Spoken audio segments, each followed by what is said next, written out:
ಒಂದು, ಸ್ನಾನ ಮಾಡಿದ ಕೂಡಲೇ ಗಂಡ ಮನೆಯಲ್ಲಿದ್ದರೆ ಅವನ ಮುಂದೆ ಬಟ್ಟೆ ಹಾಕಿಕೊಳ್ಳಬಾರದು, ಬದಲಾಯಿಸಬಾರದು.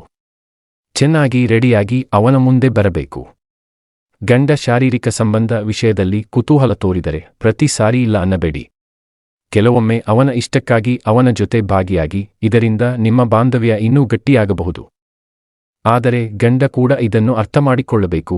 ಕೇವಲ ಶಾರೀರಿಕ ಸಂಬಂಧಕ್ಕಾಗಿ ಹೆಂಡತಿ ಕಡೆಗೆ ಬರದೆ ಅವಳ ಕಷ್ಟ ಸುಖವನ್ನು ಅರ್ಥಮಾಡಿಕೊಳ್ಳಬೇಕು. ಅವಳ ಪ್ರತಿ ಮಾತನ್ನು ಆಲಿಸಿ ಸ್ಪಂದಿಸಬೇಕು. ಬ್ರಾಕ್ ಪ್ಯಾಂಟಿ ಎಲ್ಲರಿಗೂ ಕಾಣುವಂತೆ ಹೊರಗಡೆ ಬಿಸಿಲಿಗೆ ಒಣಹಾಕಬಾರದು. ಗಂಡನ ಜೊತೆ ಸ್ನಾನ ಮಾಡಬಾರದು. ಪರ ಪುರುಷರನ್ನು ಕೆಟ್ಟ ದೃಷ್ಟಿಯಿಂದ ನೋಡಬಾರದು. ಸ್ತ್ರೀ ಆದವಳು ಬೆತ್ತಲೆ ಸ್ನಾನ ಮಾಡಬಾರದು, ಬೆತ್ತಲೆ ಮಲಗಬಾರದು. 2, ಮಹಿಳೆಯರು ಗಂಡಸರ ಮುಂದೆ ಸ್ನಾನ ಮಾಡಬಾರದು. 3, ಹೆಂಡತಿ ತನ್ನ ಹಳೆಯ ಪ್ರೇಮಿಯ ಬಗ್ಗೆ ಗಂಡನಿಗೆ ಎಂದಿಗೂ ಹೇಳಲು ಬಯಸುವುದಿಲ್ಲ. ಇದರಿಂದ ಗಂಡ ತನ್ನ ಮೇಲೆ ಅನುಮಾನ ಮೂಡಿಸಿಕೊಳ್ಳಬಹುದು ಅಥವಾ ಹಳೆ ಪ್ರೇಮಿಯ ಬಗ್ಗೆ ಹೇಳುವುದರಿಂದ ಸಂಬಂಧ ಕೆಡಬಹುದು ಎಂದು ಹೆಂಡತಿ ಭಾವಿಸುತ್ತಾಳೆ.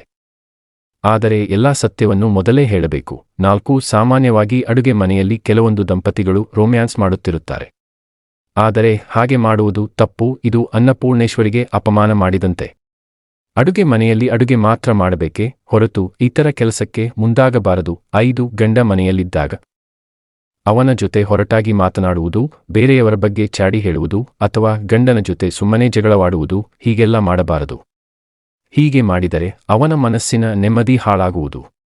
ಗ್ಯಾರಂಟಿ. 6, ಗಂಡನ ಮುಂದೆ ಪರಪುರುಷರೊಂದಿಗೆ ಜಾಲಿಯಾಗಿ ಮಾತನಾಡುವುದು ಅಥವಾ ಅವನನ್ನು ಅಪ್ಪಿಕೊಳ್ಳುವುದು, ಅವರನ್ನು ಟಚ್ ಮಾಡಬಾರದು. ಇದು ಒಳ್ಳೆಯ ಲಕ್ಷಣವಲ್ಲ.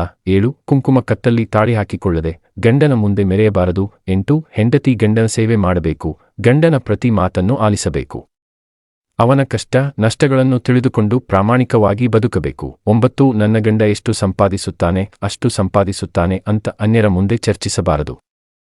10, ಗಂಡನ ಮುಂದೆ ಮಗುವಿಗೆ ಹಾಲುಣಿಸಬಾರದು. ಅಕಸ್ಮಾತ್ ಹಾಲುಣಿಸುತ್ತಿದ್ದರೆ ಸೆರಗನ್ನು ಮುಚ್ಚಿಕೊಂಡು ಎದೆಯ ಭಾಗ ಕಾಣದಂತೆ ಕುಡಿಸಬೇಕು. 11, ಗಂಡನ ಮುಂದೆ ತಮ್ಮ ಅಂಗಾಂಗಗಳು ಕಾಣುವಂತೆ ತುಂಡು ತುಂಡಾದ ಬಟ್ಟೆಗಳನ್ನು ಧರಿಸಬಾರದು. 12, ಒಂದು ಹೆಣ್ಣು ಮನೆಯಲ್ಲಿದ್ದಾಗ ಲಕ್ಷಣವಾಗಿರಬೇಕು. 13, ಗಂಡನ ಮುಂದೆ ಕೆಟ್ಟ ಪದಗಳನ್ನು ಬಳಸಬಾರದು ಅಥವಾ ಗಂಡನನ್ನು ಅನ್ಯರ ಮುಂದೆ ಬೈಯಬಾರದು. 14, ಪಿರಿಯಡ್ ಸಮಯದಲ್ಲಿ ಕಿರಿಕಿರಿ ಉಂಟಾದರೆ ಆ ನೋವಿನಿಂದ ಗಂಡನೊಂದಿಗೆ ಕಿರಿಕಿರಿ ಮಾಡಬಾರದು. 15, ಮಹಿಳೆಯರಿಗೆ ಪಿರಿಯಡ್ಸ್ ಇದ್ದಾಗ ಗಂಡ ಸೇರಿಕೊಳ್ಳಲು ಒತ್ತಾಯ ಮಾಡಿದರೆ ಅವನನ್ನು ತಡೆಯಬೇಕು. ಆ ಸಮಯದಲ್ಲಿ ಹೀಗೆ ಮಾಡುವುದು ಒಳ್ಳೆಯದಲ್ಲ.